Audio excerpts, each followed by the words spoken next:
Jemaat pada saat ini ibadah raya di hari ini di awal bulan September, yaitu tanggal 5 September kali ini, dan Tuhan telah memberikan firman ini sudah lama ya saudara, tetapi dan kesempatan hari ini untuk boleh menjadi berkat bagi kita sekalian.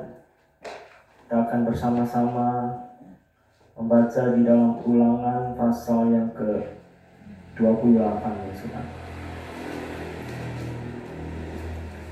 Saya akan mengangkat tema pada pagi hari ini adalah menjadi kepala. Ulangan pasal yang ke-28, hanya satu ayat saja.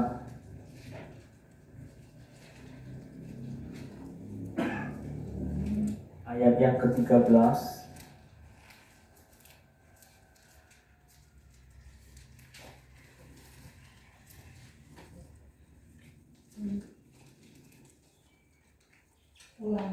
Maksud saya ayat yang Ulangan pasal 28 ayat yang ke-13.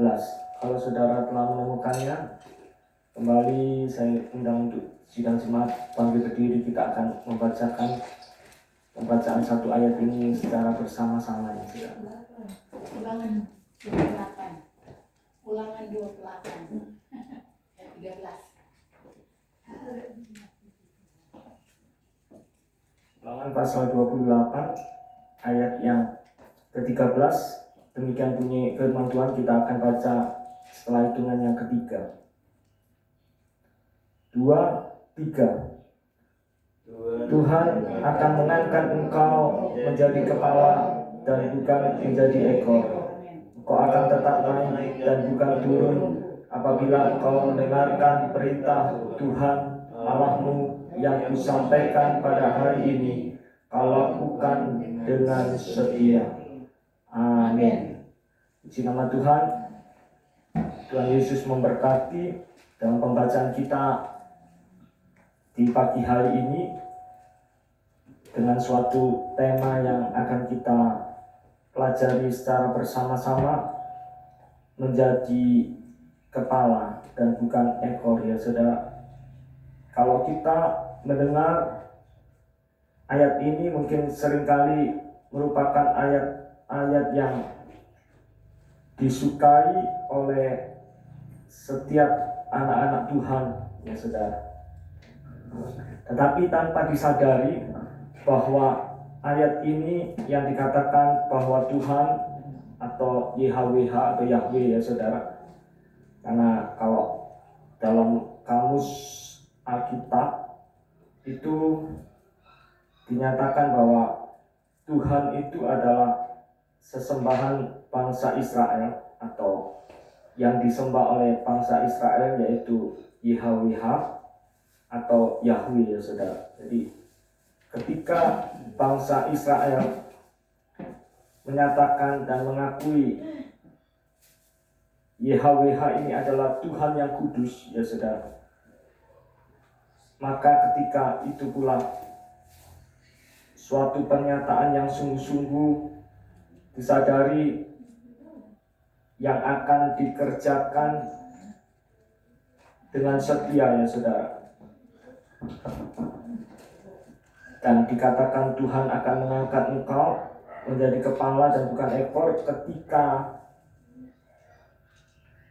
bangsa Israel itu mendengarkan perintah Tuhan Elohim yang disampaikan oleh Elohim pada hari itu, dan dilakukan ya saudara, bukan hanya sekedar suatu penyampaian, tetapi benar-benar pelaksanaan atau apa yang dikerjakan oleh bangsa itu ya saudara, yaitu bangsa Israel.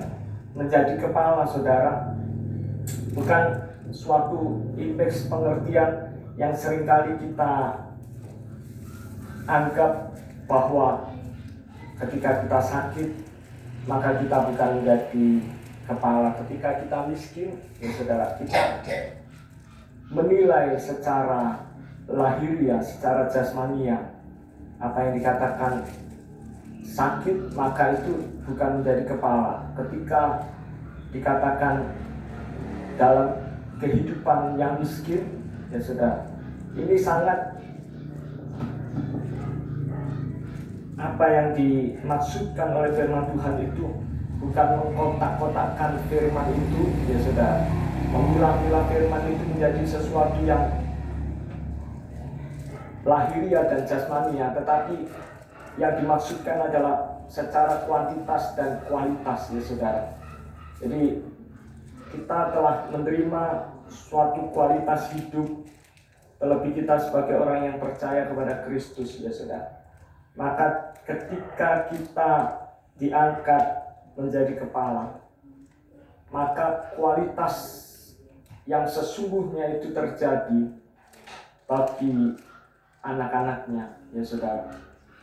Jadi pengertian kepala ini adalah suatu bukan hanya sekedar kepemimpinan. Kalau seorang pemimpin maka akan disebut sebagai kepala, tidak saudara. Tetapi dalam pengertian memang arti dari kepala itu adalah raja, ya saudara. Di mana Kristus yang adalah raja atas kita sekalian, ya saudara.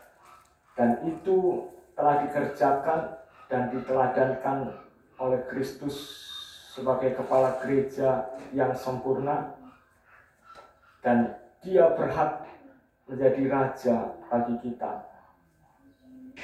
Itulah sebabnya dikatakan di dalam 1 Korintus 11 ayat 3 bahwa Yesus adalah kepala dari laki-laki dan laki-laki adalah kepala dari perempuan, ya saudara.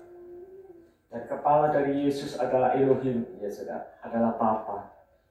Jadi pengertian kepala ini kalau dalam bahasa Yunani-nya itu adalah kepale, ya saudara, hampir sama dengan bahasa dari Betawi, ya saudara.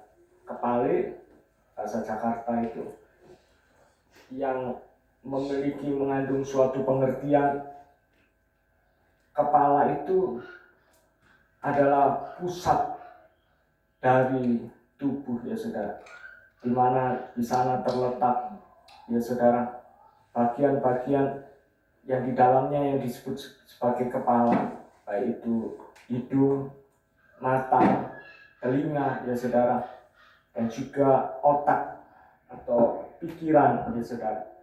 Jadi ketika kita merasakan bahwa apa yang telah ditetapkan Kristus ini, yang telah ditetapkan oleh Elohim, bahwa engkau akan diangkat oleh Tuhan menjadi kepala dan bukan menjadi ekor, bukan berarti bahwa kehidupan Kristen itu tidak diizinkan atau tidak diperbolehkan untuk menerima sesuatu berkat yang dalam tanda petik hanya sementara ini, ya saudara. Tetapi ketika kita sadar bahwa segala berkat itu bukan menjadi yang utama, dalam tanda petik berkat yang saya maksudkan itu adalah berkat secara jasmani, tetapi baik itu kesehatan, kekuatan, berkat yang dianugerahkan Tuhan ketika kita diberikan harta, ya saudara, tetapi itu bukan menjadi yang segala-galanya. Kita akan melihat bahwa pusat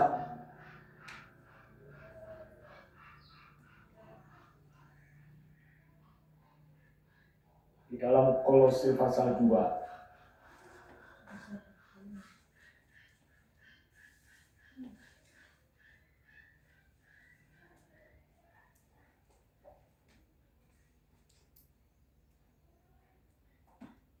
ayat 19. Saya minta Joseph membaca di dalam Kolose pasal 2 ayat 19.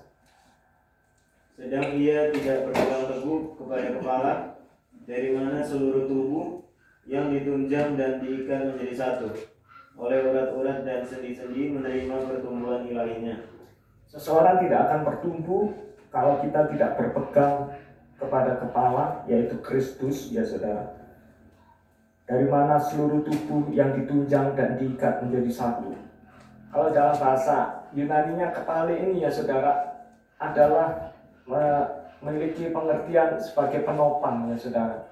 Jadi ketika kita ditunjang dan ditopang, ya saudara, dan ketika sebagaimana fungsi yang telah dikerjakan oleh Yesua Masiha atau oleh Yesus Kristus sebagai kepala gereja, ya saudara, maka kita menyadari karena tanpa Tuhan kita tidak akan dijadikan oleh Tuhan menjadi kepala, ya saudara. Tentu dalam suatu keluarga, rumah tangga, ketika kita menjadi kepala dan bukan ekor, maka pengertian yang sesungguhnya bahwa sebagai pemimpin yang sungguh-sungguh kita akan ambil tanggung jawab yang telah diberikan oleh Tuhan, ya saudara. Jadi ketika kepala itu berfungsi sebagaimana apa yang Tuhan kehendaki dalam kehidupan kita, di mana kita sebagai seorang kepala rumah tangga misalnya, maka kita juga sanggup untuk menopang, melindungi anak-anak kita. Itulah sebabnya bukan hanya kalau kita sudah memberikan nafkah secara jasmani, tetapi kita tidak mampu memberikan nafkah batinia, yaitu kita sanggup untuk mengajar, mendidik anak-anak kita, ya saudara. Kalau bangsa Israel memberikan didikan, selalu mengingatkan untuk keluarganya dididik sesuai dan seturut dengan firman Tuhan, ya saudara. Jadi ketika Tuhan telah menetapkan diri yang adalah kepala, maka Tuhan juga menginginkan untuk umatnya berpegang teguh kepada kepala, di mana seluruh tubuh itu akan ditunjang dan diikat menjadi satu, ya saudara. Karena saudara, kita harus menyadari hidup kita ini hanyalah selangkah saja menuju kematian, saudara. Kalau saudara tahu, saudara, ketika batang lidi ini, saudara, ini hidup kita, ini gambarannya seperti batang lidi ini, ya saudara. Jadi ketika batang lidi ini mudah sekali untuk dipatahkan, ya saudara, maka kita tidak ada lagi, batang lidi ini akan dihancurkan, dipatahkan, ya saudara, mudah sekali. Tetapi Tuhan tidak mengendaki kita ini menjadi batang lidi yang mudah untuk hancur, ya saudara. Jadi ketika kita diberikan kesempatan untuk hidup oleh Tuhan, ya saudara, maka kita harus sungguh-sungguh, tidak lagi bermain-main dengan dosa yang berusaha untuk menghancurkan kehidupan orang-orang Kristen, ya saudara. Bukan berarti kalau kita hidup dalam penderitaan, kalau kita benar-benar hidup dalam penderitaan bersama dengan Kristus, maka itu adalah suatu kebahagiaan, adalah suatu kasih karunia. Bukan berarti orang yang menderita oleh karena Kristus, bersama dengan Kristus itu dikatakan sebagai orang yang masuk di dalam hitungan orang yang disebut sebagai ekor. Tidak, saudara, tetapi sekalipun, walaupun atau kalaupun seandainya kita diizinkan oleh Tuhan masuk dalam penderitaan bersama dengan Kristus, maka saudara sanggup untuk mendapatkan suatu solusi. Saudara akan mendapatkan suatu inovasi, ya saudara. Saudara sanggup merasakan apa yang disebut penderitaan itu bukanlah sebagai suatu hal yang berat dalam hidup saudara. Penderitaan itu bukan sesuatu yang benar-benar merintangi, apalagi memisahkan kasih kita terhadap kasih Kristus. Jadi oleh landasan kasihlah yang menjadikan kita sadar bahwa kita ini harus berpegang teguh kepada kepala, dari mana seluruh tubuh itu ditunjang. Sebelum kita diangkat menjadi kepala. Itulah sebabnya di dalam Ulangan tadi, jikalau engkau melakukan dengan setia, ya sudah. Jadi bukan hanya sekedar melakukan, tetapi hari ini melakukan, besok tidak. Itulah sebabnya dikatakan dalam firman, kita melakukan sebagai pelaku-pelaku firman itu di mana-mana, saudara. Jadi bukan hanya sekedar di gereja, bukan hanya sekedar di peribadatan, ya saudara, bukan hanya di persekutuan ketika kita bersekutu, atau ketika kita mengadakan persekutuan bersama dalam satu keluarga yang terdiri dari, keluarga itu terdiri dari ayah, ibu, dan anak, ya saudara. Jadi ketika persekutuan itu terjadi, maka kita tidak lagi menjadi pribadi yang mudah untuk dipatahkan, saudara. Kita menjadi pribadi yang kuat. Kalau kita digambarkan seperti lidi itu tadi, ya saudara. Itulah sebabnya banyak orang, ya saudara, baru kita dengar, masih kita berkomunikasi dengan dia, siang itu masih melakukan suatu aktivitas, kita dengar sorenya sudah meninggal, ya saudara. Bahkan ada orang yang batuk gitu, ya saudara, meninggal. Tetapi bukan berarti, ya saudara, kalau itulah sebabnya ada orang katakan, oh jangan batuk, ya saudara, nanti kalau batuk nanti keterusan, yang keluar itu bukan hanya virusnya, tetapi rohnya juga keluar, sehingga keterusan akhirnya meninggal. Hanya gini aja, saudara, akhirnya meninggal. Ada orang yang ketika berjalan meninggal, jadi tidak dibatasi oleh usia. Kalau orang usianya tua pasti akan meninggal. Orang itu kok masih muda, masih jauh dari kematian. Tidak, saudara. Hidup kita ini selangkah lagi menuju maut, ya saudara. Hanya selangkah menuju maut. Itulah sebabnya kalau pribadi yang rapuh ini mudah untuk dipatahkan. Tapi kalau saudara adalah pribadi yang rapuh, ini menyadari harus diikatkan menjadi satu di dalam kesatuan tubuh Kristus, ya saudara. Ya saudara.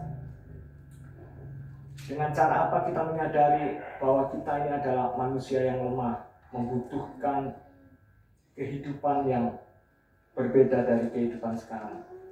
Itulah sebabnya ketika saudara dapat membuka mata kita, bahwa sadar ini tujuan hidup kita ini kemana, bukan hanya sampai di dunia ini saja, saudara, tetapi dalam kehidupan yang akan datang, maka saudara akan pasti berlomba-lomba untuk kehidupan yang akan datang.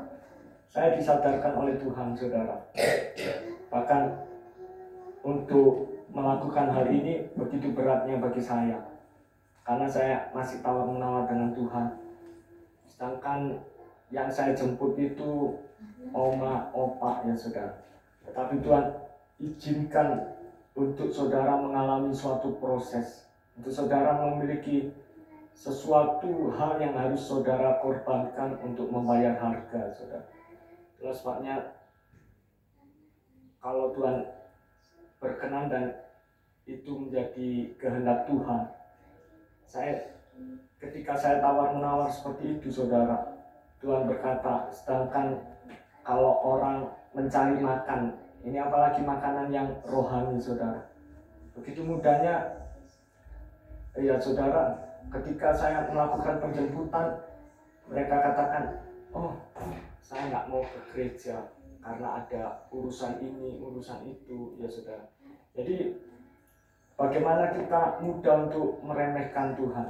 Kalau kita mencari makanan yang jasmani aja, saudara, seringkali orang bisa terbang, ya saudara, ke luar negeri hanya untuk, misalnya paginya ada di Singapura.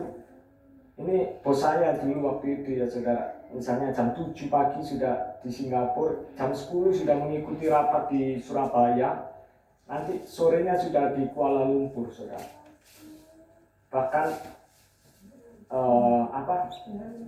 malam sudah tinggal di hotel Thailand, saudara. Bayangkan, untuk menikmati dalam satu hari ini bisa menikmati makanan mancanegara, ya saudara. Dan saudara, kalau misalnya kita dalam kondisi lapar dan haus, ini secara jasmani, kita akan berusaha mencari bagaimana supaya kita hilang rasa lapar kita. Kita akan berusaha mencari keluar ke rumah, mencari penjual makanan. Bahkan kalau seandainya semua penjual makanan itu di sekitar kita, rumah kita itu tutup, ya saudara, kita akan berusaha mencari naik mikro, ya saudara, atau naik kendaraan bermotor. Bahkan kita, kalau misalnya zaman sekarang sudah ada Grab atau InDriver, ya saudara, kita bisa pesan InDriver atau Grab atau ojek online, ya saudara. Tetapi kalau misalnya zaman dulu tidak ada, saudara, harus berjalan kaki, ya saudara. Ketika saya pelayanan minggu yang lalu, saudara, maksud saya tidak bangga terhadap mereka yang tempat kediaman mereka Bitung, mereka harus datang ke Tondano. Apakah di Bitung itu tidak ada tempat untuk mereka beribadah? Tapi yang saya ambil hikmahnya, ya saudara, bahwa kalau memang zaman dulu, ya saudara, tidak begitu banyak tempat-tempat ibadah, tetapi ya saudara, setidaknya ada kesetiaan yang boleh saya petik dari mereka, walaupun mereka dengan jarak yang jauh, tetapi tidak mau dibatasi oleh jarak dan waktu. Sehingga ibadah jam 10, jam 6 pagi mereka harus sudah berangkat dari Bitung, ya saudara. Mereka berlima naik motor, ya saudara. Untung anaknya masih belum besar-besar, ya saudara. Dengan istrinya, di tengahnya itu ada 2 anaknya yang kecil, dan di muka itu anaknya yang sedikit besar, ya saudara. Jadi dengan 3 anaknya berboncengan naik motor ke Bitung. Dan yang lebih herannya lagi, jam 10 kurang 20 mereka sudah ada di tempat ibadah, saudara. Di situ saya memiliki satu kerinduan, entahkah itu angan-angan atau keinginan yang Tuhan, kapan saya memiliki kerinduan untuk, kalau Tuhan izinkan saya setengah jam sebelum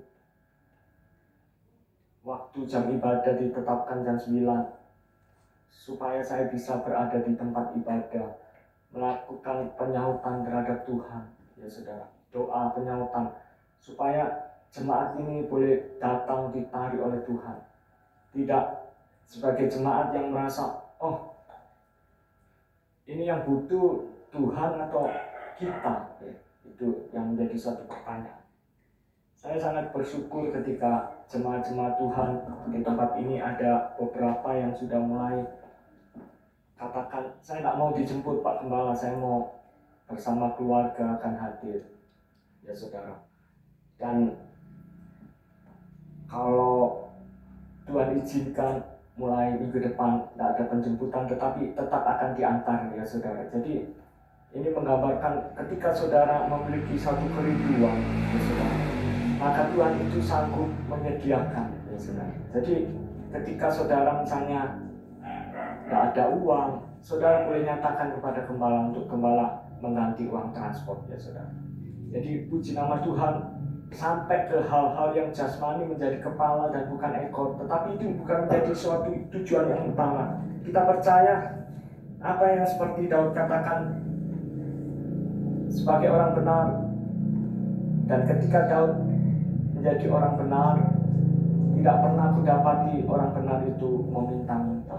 Kita percaya jemaat di sini tidak ada yang berkekurangan, semua dalam kehidupan yang selalu melimpah dengan ucapan syukur. Walaupun misalnya kalau kita katakan sebagai kehidupan yang memiliki kelas ekonomi menengah ke bawah, tetapi kita tidak pernah, ya saudara, sebagai kehidupan yang ditinggalkan, karena dia adalah pemelihara, mengambil suatu tanggung jawab yang Tuhan kerjakan sebagai pemelihara, sebagai penopang. Itu yang pertama. Dan yang kedua, menjadi kepala dan bukan ekor. Ini bukan hanya sekedar ketika pemeliharaan yang dikerjakan oleh Tuhan dalam providensial Tuhan, ya saudara, maka sampai terus itu akan mengalir dalam kehidupan anak-anaknya, ya saudara. Ketika kita mau dipersatukan di dalam satu kesatuan tubuh Kristus, di mana Kolose 2 tadi telah kita baca, sedang ia tidak berpegang teguh kepada kepala, dari mana seluruh tubuh yang ditunjang dan diikat menjadi satu oleh urat-urat dan sendi-sendi menerima pertumbuhan ilahi, ya saudara. Jadi pemelihara ini, dalam pemeliharaan Tuhan, masuk di dalam maintenance. Kita ini bergereja ini masuk di dalam bengkelnya Tuhan, saudara. Untuk kita menerima suatu pertumbuhan yang Tuhan maksudkan dalam kehidupan kita. Ya saudara yang dikasih dalam Tuhan Yesus Kristus, ada kehidupan keluarga, saudara. Segala pemenuhan ekonomi, segala pemenuhan kebutuhan anak ini sebagai kehidupan keluarga yang kaya, ya saudara, karena memiliki orang tua yang tidak pernah menyediakan waktu buat anaknya. Jadi pemelihara ini bukan seperti itu, saudara. Ketika kita dijadikan menjadi kepala, maka ketika kita sebagai kepala atas rumah tangga kita, ya saudara, maka dalam pemelihara ini ada suatu perhatian yang terus kita kerjakan, yang kita ambil turut bagian di dalam arti pemelihara itu, ya saudara. Maka pemelihara itu bukan hanya sekedar sudah diberikan ini, sudah tercukupi kamu, maka apa yang menjadi tanggung jawab pemelihara itu kita tinggalkan. Tetapi Elohim tidak seperti itu, Allah tidak seperti itu, saudara. Ketika dia menyatakan dirinya sebagai pemelihara, maka dia sekaligus maintenance kehidupan kita, melakukan suatu hal yang supaya terjadi pertumbuhan, saudara. Nah, sebabnya dikatakan Tuhan yang memberi pertumbuhan, ya saudara. Ketika ada yang menanam, ada yang menyiram, ya saudara, ada yang menabur, saudara, tapi Tuhanlah yang memberikan pertumbuhan. Jadi suatu pemelihara yang arti daripada kepala itu, ya saudara, arti daripada kepala itu, ketika kepala itu mengerti bahwa orang tersebut membutuhkan pemeliharaan, ya saudara, maka menjadi satu tanggung jawab yang dikerjakan secara penuh. Pemeliharaan itu menjadi hal yang sungguh-sungguh sanggup dirasakan oleh orang yang terpelihara, ya saudara. Jadi katakan telah diikat menjadi satu oleh urat-urat dan sendi-sendi, ya saudara. Itulah sebabnya kita harus mengikatkan diri dalam satu ikatan yang disebut ikatan tubuh Kristus, supaya kita menerima yang disebut dengan ditunjang dan diikatkan menjadi satu. Mungkin kita menghendaki adanya suatu kebebasan, saudara. Aku tidak mau diikat, ya saudara. Aku mau bebas, ya saudara. Aku tidak mau diatur, aku tidak mau ditentukan. Kalau ditentukan di gereja harus bertepuk tangan lah, di gereja harus mengangkat tangan, enggak. Itulah sebabnya dalam suatu pelayanan roh diberikan kebebasan. Pelayanan roh itu Roh Kudus, kita berikan kebebasan seluas-luasnya untuk roh itu bekerja, ya saudara. Melakukan suatu penyelaman di dalam hati kita.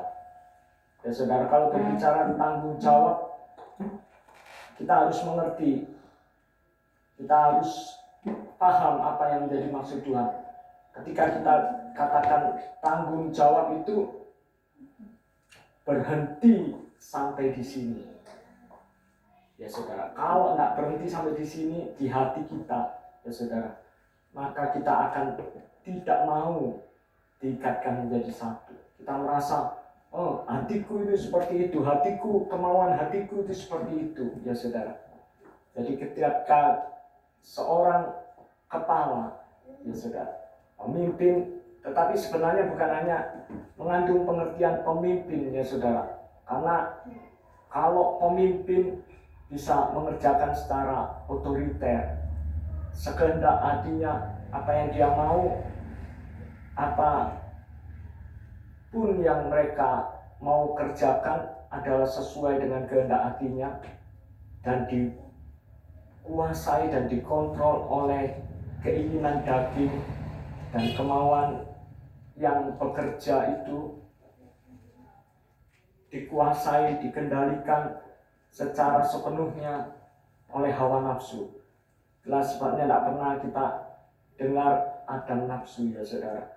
Karena apa saudara? Kepala dari laki-laki adalah Kristus, ya saudara.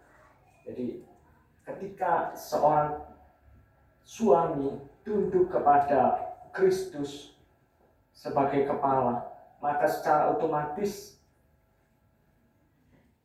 mengerjakan suatu tindakan seorang istri untuk tunduk kepada suami, saudara. Jadi secara otomatis itu mata rantai itu tidak akan pernah terputus dan tidak akan pernah berhenti. Dan sungguh-sungguh kehidupan orang yang percaya itu adalah kehidupan yang dijadikan kepala dan bukan ekor, ya saudara. Kalau bangsa Israel dulu mengatakan sensus itu dia menegakkan kepala. Saudara pernah dengar lagu, sekarang tegaklah kepalaku, hadapi lawanku yang berada di sekelilingku. Saudara, bangsa Israel ketika Tuhan nyatakan siapa yang mau bertempur dan berada di pihak Tuhan, ya saudara, hanya cukup untuk menghitung, ya saudara, jumlah itu.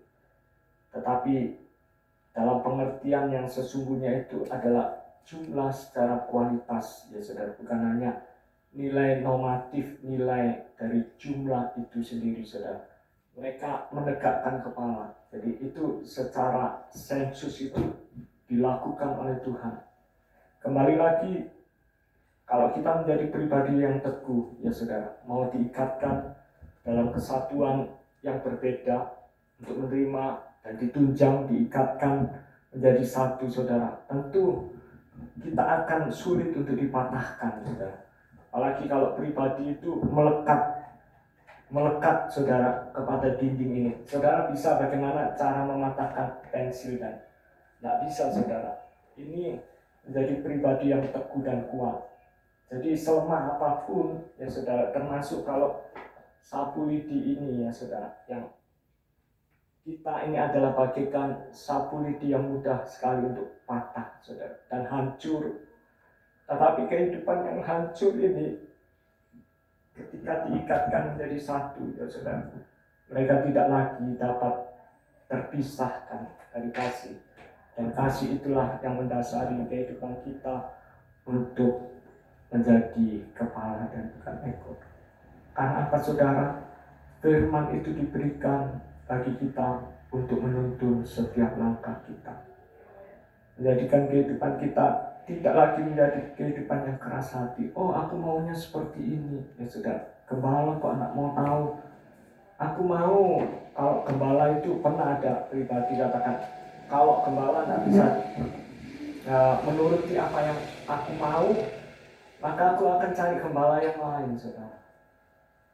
Saudara yang dikasih dalam Tuhan Yesus, pribadi yang lembut adalah pribadi yang sadar bahwa dirinya ini bukan karena kekuatan diri bisa menjadi kepala dan bukan ekor, Jadi siapapun saudara, keterbatasan apapun yang saudara miliki, entah secara fisik ya saudara, tetapi itu akan dikumpulkan dan digunakan, maka saudara akan memiliki satu kekuatan yang ajaib dalam maintenance yang Tuhan kerjakan saudara, dalam pemeliharaan Tuhan ya saudara. Maka saudara mampu untuk memanage diri saudara, maka saudara mampu untuk mengontrol, memiliki kontrol saudara, pengendalian diri, yaitu rohnya yang hidup yang telah diberikan kepada kita sekalian, yaitu Roh Kudus, sanggup mengontrol setiap pribadi kita. Ada kekurangan, diperbaiki, ada sesuatu yang salah, dibetulkan saudara. Perubahan itu bukanlah suatu perubahan. Ed Cole mengatakan, perubahan itu bukan suatu perubahan sampai kepada terjadi perubahan. Dan pemulihan demi pemulihan itu saudara, akan kita sanggup rasakan ya saudara. Kalau kita mau mengikatkan diri, jadi kepala-kepala ini harus memiliki kepala yang agung, yaitu Yesus Kristus, Yesua Masiah. Dia akan sanggup menyalurkan kekuatan ilahi, sehingga dikatakan dia akan memberikan pertumbuhan ilahi. Saudara yang dikasih dalam Tuhan Yesus Kristus, tanpa hal ini maka kehidupan kita terus akan menjadi kehidupan yang lemah. Dan yang ketiga, source adalah pribadi yang disebut sebagai Bapa, saudara. Seorang Bapa itu akan mengetahui dan memiliki otoritas penuh, ya saudara. Ketika anak-anaknya itu membutuhkan, itu sebagai kepala itu saudara. Bukan hanya membutuhkan secara jasmani, oh anakku ini kuliah itu butuh segini-segini. Misalnya anak saya yang pertama kuliah matematika, dia membutuhkan kebutuhan jasmani segini-segini, maka kita sudah menjadi seorang pemimpin yang baik, tapi kita belum menjadi bapa, saudara. Kalau kita menjadi seorang pemimpin yang baik, kita akan berikan drop uang sehingga mereka tidak kekurangan.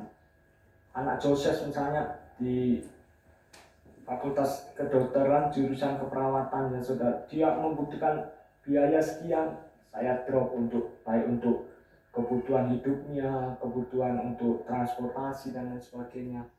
Tetapi kalau Bapa lebih mendalami sesuatu kebutuhan yang tidak pernah ya saudara, itulah dikatakan apa yang kau tidak pernah pikirkan, apa yang tidak pernah engkau selami dalam hidup kita ini, itu disediakan oleh Bapa. Bapa mengetahui saudara. Jadi dalam otoritas kepenuhan Elohim, saudara. Kalau seorang pemimpin saudara, coba saya akan peragakan kalau Joses boleh ke sini. Misalnya saya pemimpin dari Joses itu ya saudara. Maka seorang pemimpin itu dia akan seperti ini.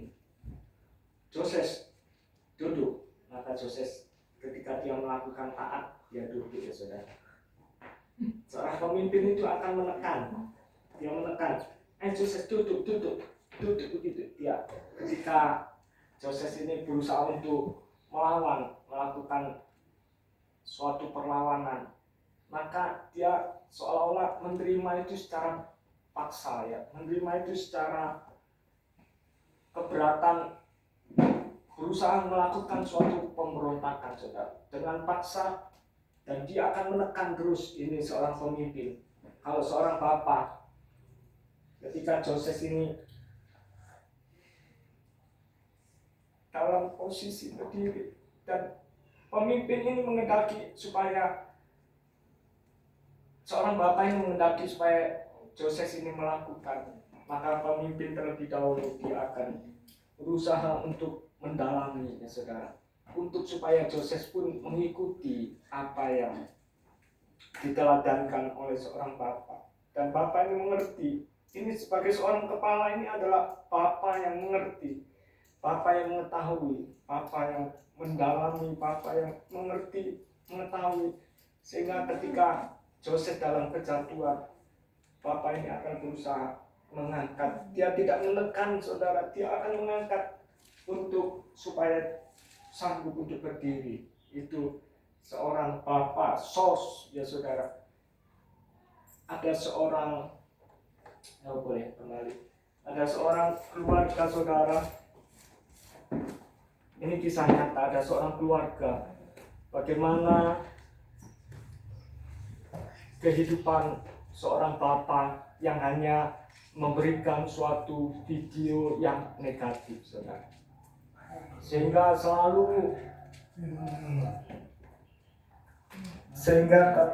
kepahitan yang terjadi dalam kehidupan seorang anak itu tersimpan ya saudara. Ketika bapak itu menjanjikan nanti hanya janji-janji yang muluk-muluk ya saudara. Nanti kalau kalian sudah lulus dari sekolah, nanti papa akan berikan ini ya saudara, berikan ini. Tetapi bapak ini, maksudnya orang tua ini begitu sibuk ya saudara. Bukan pengertian bapak yang tadi saya maksudkan dalam pengertian source itu ya saudara. Tetapi orang tua atau ayah ini menjanjikan suatu janji-janji yang terus-menerus diberikan dan memberikan suatu video yang negatif ya saudara, yaitu suatu keteladanan yang terus tercipta dalam kehidupan anak ini ya saudara. Sehingga anak ini bertumbuh menjadi seorang dewasa yang liar, bertumbuh menjadi seorang yang salah memilih dalam suatu komunitas ya saudara. Sehingga suatu ketika anak ini digantung ya saudara oleh komunitas itu, maka dia berusaha untuk menghubungi ayahnya saudara. Karena ada HP di sakunya, dia berusaha untuk menelpon ayahnya. Sehingga ketika berhasil menelpon, ayahnya diberitahu, papa saya berada di sini, digantung di tiang gantungan saudara. Dan dia mencurahkan segala isi hatinya. Dan papanya ini melihat bahwa beberapa detik lagi maka secara perlahan-lahan anak ini akan menuju kepada kematian saudara. Maka bapak ini bertindak ya saudara. Dia menembak tali-tali itu walaupun dia harus jatuh ya saudara, supaya tidak terlilit oleh gantungan tali itu. Maka dia menembak tali-tali itu supaya jatuh walaupun harus luka-luka dari jarak yang beberapa meter itu jatuh ke lantai tersebut. Dan papa ini berusaha untuk memeluk anak ini ya saudara, yang dikatakan anak pemuda ya saudara, berusia 25 tahun. Jadi berusaha diperlukan bapaknya ini, anak ini jatuh sehingga tidak sampai terluka begitu hebat ya saudara. Pada akhirnya anak ini bisa hidup. Dia menyatakan bahwa selama ini sesuatu kepahitan yang terus mendera dalam kehidupannya, melihat pribadi bapak yang terus memberikan video yang negatif, dalam pengertian memberikan suatu contoh-contoh keteladanan yang buruk sehingga membentuk suatu karakter yang buruk ya saudara. Maka ketika kita mengambil langkah tanggung jawab untuk menjadi kepala saudara, jadi itu bukan hanya sekedar Tuhan itu menjadikan kepala.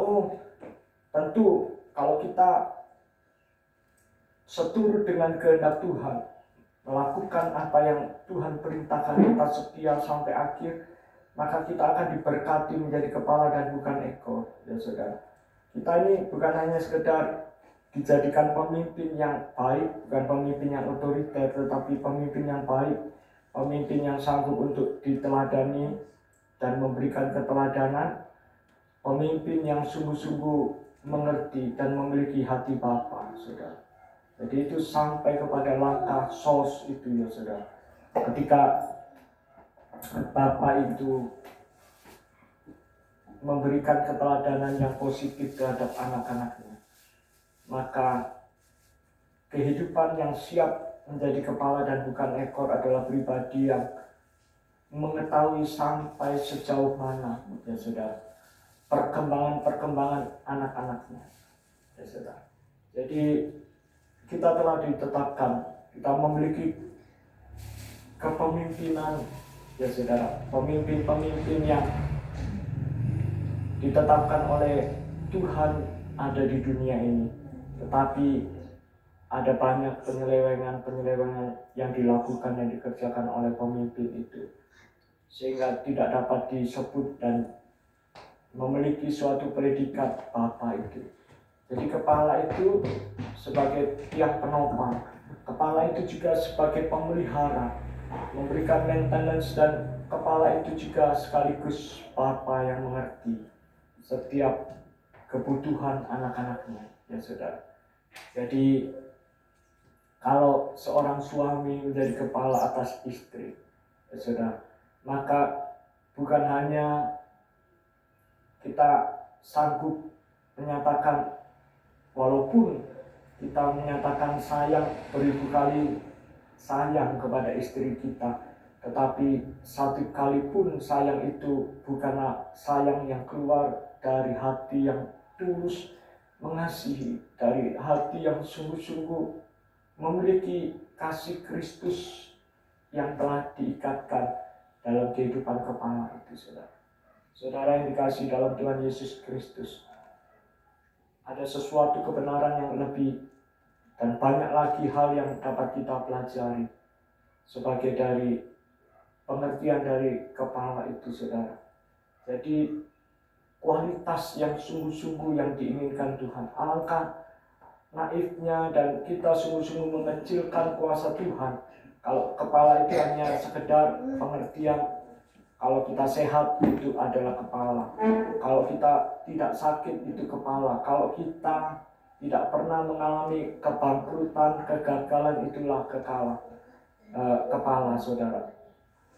Kalau kita mengerti pengertian kepala, sekalipun kita gagal, maka kita dijadikan oleh Tuhan sebagai pribadi yang tidak pernah kenal menyerah, pribadi yang tidak pernah mengalami ketakutan ya saudara, karena kasih itu saudara telah menjadikan pribadi kita tidak takut ya saudara. Jadi menjadi keserupaan dengan Kristus itu hal yang sangat-sangat mendasar dan begitu kuat, terlebih kita memiliki pikiran dan perasaan Kristus ya saudara. Serupa, menjadi serupa dan segambar dengan Dia adalah suatu tujuan mulia ketika kita telah dijadikan kepala dan bukan ekor. Saudara yang dikasihi dalam Tuhan Yesus Kristus, ialah kita sungguh-sungguh menyadari bahwa pengertian kepala ini bukan sekedar kalau kita mengikatkan diri itu oleh karena keterpaksaan saudara, tetapi kita menyadari bukan hanya sekedar undangan. Kalau undangan itu kita boleh datang, boleh tidak. Bukan sekedar undangan yang kita nyatakan, oh kalau kita tidak datang undangan itu karena undangan kok. Itu merupakan sesuatu yang diberikan, boleh dilakukan dan tidak. Tetapi ketika kita menerima perintah itu, perintah yang dilandasi oleh kasih, maka kita sadar, siapa yang mengasihi aku, dia melakukan segala perintahku. Jadi perintah yang bukan karena kita melakukan secara keterpaksaan, enggak saudara, tetapi perintah yang karena kasih yang telah kita sadari bahwa Kristus telah menjadi kepala atas kita. Maka siapakah aku ini Tuhan yang begitu berharga, nilai-nilai keberhargaan, nilai-nilai yang telah kita rasakan, telah ditanamkan oleh Tuhan dalam kehidupan kita, untuk kita menyadari siapakah aku ini Tuhan. Kalau Tuhan telah tetapkan untuk kita menjadi berharga di mata Tuhan, maka tidak ada seorang pun yang sanggup menempatkan diri menjadi seorang musuh bagi kita, ya saudara. Maka kalau kita taat kepada Tuhan adalah suatu kebahagiaan, adalah suatu sukacita yang dari Tuhan. Kalau kita taat bukan karena didasari oleh kemauan kita, bukan karena didasari oleh keberhasilan kita dalam kita melakukan firman Tuhan. Jadi orang yang mau dijadikan diri sebagai kepala dan bukan ekor adalah pribadi yang mau rendah hati di hadapan Tuhan, ya saudara. Bukan pribadi yang sombong, yang merasa diri hebat, merasa diri kuat. Tidak, saudara, pribadi yang rendah hati. Sama dengan kisah seorang pemungut cukai yang datang di bait Elohim, ya saudara. Untuk menengadah ke atas saja dia tidak berani, saudara. Dia menyadari, siapakah aku ini, manusia berdosa. Aku tidak layak Tuhan menghadap Engkau. Tetapi berbeda dengan ahli Taurat dan orang Farisi. Aku tak seperti orang itu, karena di sana itu ada pemungut cukai, saudara. Aku ini sudah melakukan persepuluhan, aku sudah melakukan ini, apa yang menjadi perintahmu. Tidak, saudara. Tetapi orang yang menjadi kepala itu orang yang rendah hati, bukan orang yang menyombongkan diri. Dan ada pelajaran yang kita dapatkan, menjadi kepala itu adalah orang yang mau terbuka di hadapan Tuhan. Ketika kita menjadi orang yang terbuka, kita sadar, Tuhan, aku tak mampu, Tuhan. Aku tak sanggup berjalan sendiri, seorang diri tanpa Engkau. Oleh sebabnya tuntunanmu sangat aku butuhkan. Tuntunanmu selalu aku perlukan. Kalau botol, ya saudara, ada botol yang kosong. Kalau botol, ya misalnya botol aqua, kalau itu terisi penuh, ya saudara, maka terisi dan tertutup, ya saudara, ketika ditekan, ya saudara. Tetapi dia akan memberontak, ya saudara. Tetapi berbeda ketika botol kosong itu ditekan dan dia terbuka, maka air itu akan mengalir. Seperti firman Tuhan adalah firman yang hidup, yang kita izinkan diri kita bagaikan pribadi yang mau terbuka di hadapan Tuhan. Tuhan, kami menyadari bahwa diriku ini perlu untuk diisi oleh hidup Engkau sendiri, yaitu firman-Mu yang terus Engkau berikan dalam hidup kami, dan kami mempersilahkan Roh Kudus bekerja mengisi hidupku, ya saudara. Jadi kita kekosongan ini, ya saudara, tidak akan pernah terjadi, tetapi kita diisi penuh oleh aliran-aliran air kehidupan. Maka kita akan menjadi pribadi yang tenang, bukan pribadi yang memberontak. Ini falsafahnya. Kalau botol ini masih ada isinya dan tertutup, maka ketika ditekan, saudara, dia akan melompat, ya saudara. Tetapi ketika botol ini kosong, ya saudara, kita buang segala isi yang merupakan sampah dalam hidup kita, maka segala iri hati, segala kecemasan, kebimbangan, kekhawatiran, kita buang semuanya. Segala kepahitan kita buang, dan kita mau persilakan, isilah Tuhan hidupku dengan, isilah Tuhan bencanaku, ya saudara. Saudara tidak akan menjadi pemberontak. Saudara tidak akan menjadi pribadi yang liar. Tetapi ketika Tuhan mengubahkan saudara menjadi kepala dan bukan ekor, saudara adalah pribadi yang tenang, sanggup menghadapi gelombang. Seirama dengan gelombang itu, pribadi yang terisi ini tidak akan melakukan suatu perlawanan. Dia akan tetap tinggal tenang, saudara. Saudara yang dikasihi dalam Tuhan Yesus Kristus, ada pelajaran yang terakhir, yaitu ketika seorang yang menyadari dirinya adalah kepala dan bukan ekor, ya saudara, dia tidak akan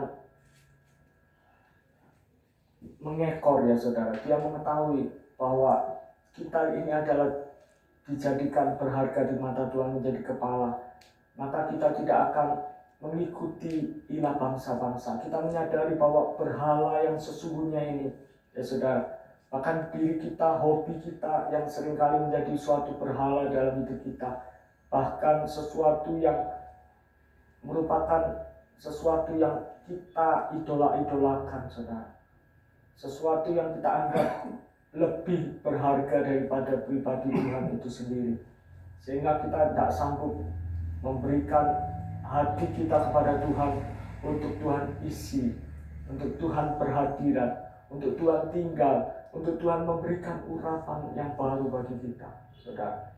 Yang kita isi hidup kita ini, hati kita hanyalah diisi oleh hobi-hobi, kesenangan-kesenangan dunia, sesuatu yang nampak secara kita terlihat secara mata pandangan yang terbatas ini, saudara. Puji nama Tuhan. Dan juga kita akan mengerti juga kalau kita dijadikan menjadi kepala, saudara, maka kita akan menjadi pribadi yang taat terhadap otoritas, saudara. Coba saya minta Joseph bawa dompet, enggak? Chris bawa dompet. Coba maju ke depan, Chris sama Joseph. Ini, maju ke depan.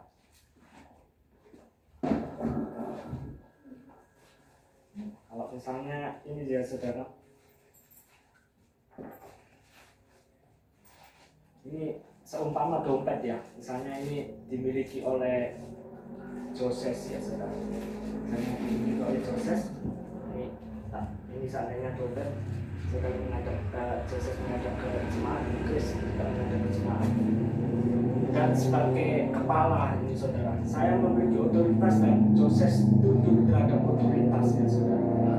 Tunduk terhadap otoritas, dan ketika saya perintahkan Joseph, kamu punya dompet itu, dan saya mengetahui isi dompet itu, saudara. Karena saya mengetahui, saya perintahkan keluarkan uang yang ungu itu, berikan kepada Chris.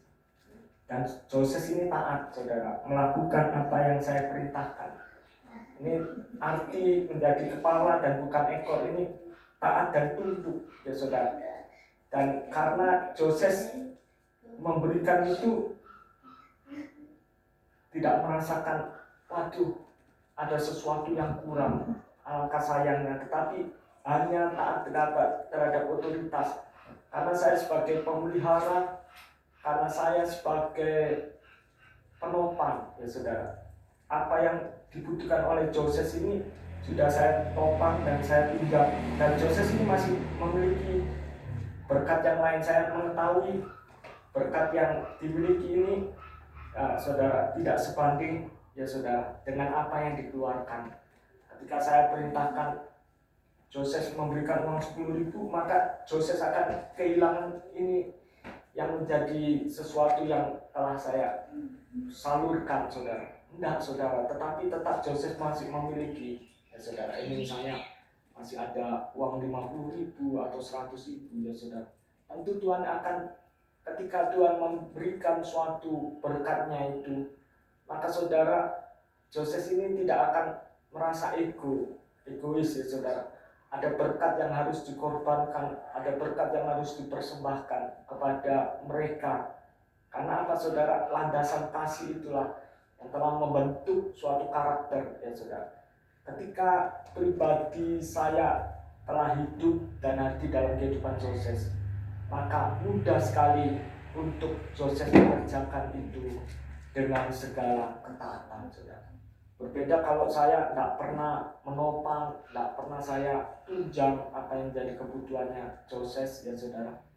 Dan kebutuhan itu bukan hanya berbicara sesuatu yang terlihat, saudara, tetapi segala sesuatu, bahkan kalau saya perintahkan berikan semuanya, Joseph akan berikan semuanya, karena dia percaya saya bisa memberikan lagi. Itu keunggulan dari kepala, saudara. Dia mengerti bahwa karakter Kristus yang hidup di dalamnya itu, saudara, menjadi suatu hiasan secara utuh di dalam kehidupannya, saudara.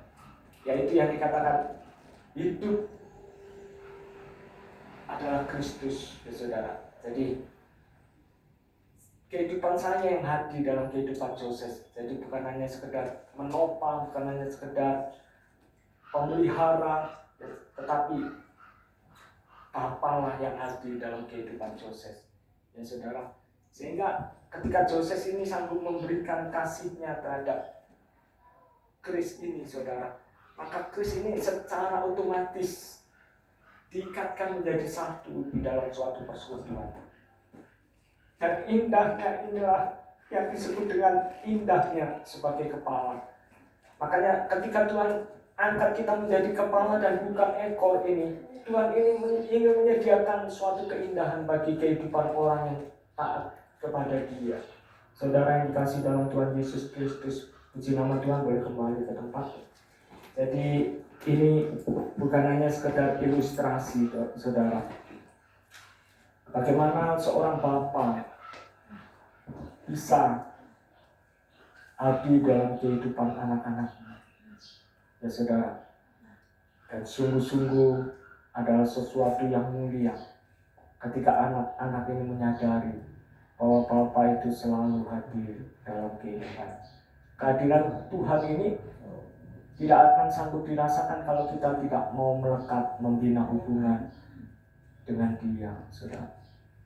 Demikian juga kalau kita menjadi bagian dari suatu kesempurnaan Tuhan, maka saudara tidak akan pernah terpisahkan.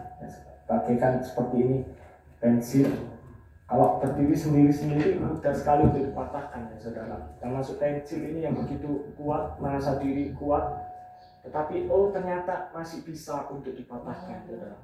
Ya saudara, ini saya bisa patahkan ini, tetapi kalau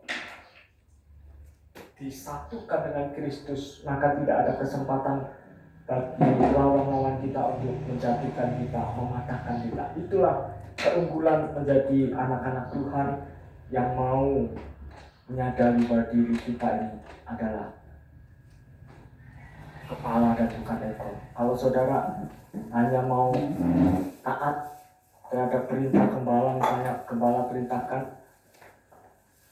Chris, kamu harus memuji Tuhan lebih baik lagi, menjadi pemimpin yang sungguh-sungguh, ya saudara. Mungkin Chris akan taat hanya di waktu itu saja, saudara. Nanti di waktu lain sudah Chris akan melupakan, saudara. Maka kalau orang yang menjadi kepala dan bukan ekor adalah pribadi yang melekat dengan Tuhan, itu tidak mudah untuk melupakan apa yang menjadi perintah. Kalau Chris merintahkan, ayo sidang jemaat bersukacita bergandengan tangan tadi, ya saudara. Ayo kita bertepuk tangan. Mungkin ada pribadi-pribadi jemaat yang begitu sukacita Tuhan itu melimpah ruah, tetapi ada yang hanya diekspresikan dengan diam, ada yang diekspresikan nggak mau bertepuk tangan, misalnya, saudara. Dan kita akan menyadari kerugian-kerugian yang akan kita dapatkan.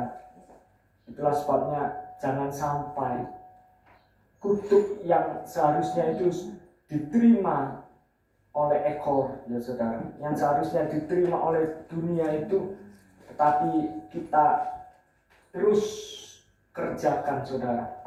Kita tidak masuk di dalam berkat Tuhan. Yang Tuhan inginkan adalah kualitas dan bukan kuantitas. Dan kualitas ini benar-benar adalah suatu kemurnian dalam ibadah kita. Ibadah kita bukan kalau kita hadir di dalam suatu persekutuan seperti sekarang ini, saudara, tetapi hubungan yang terbangun dan tercipta antara kita dengan Tuhan.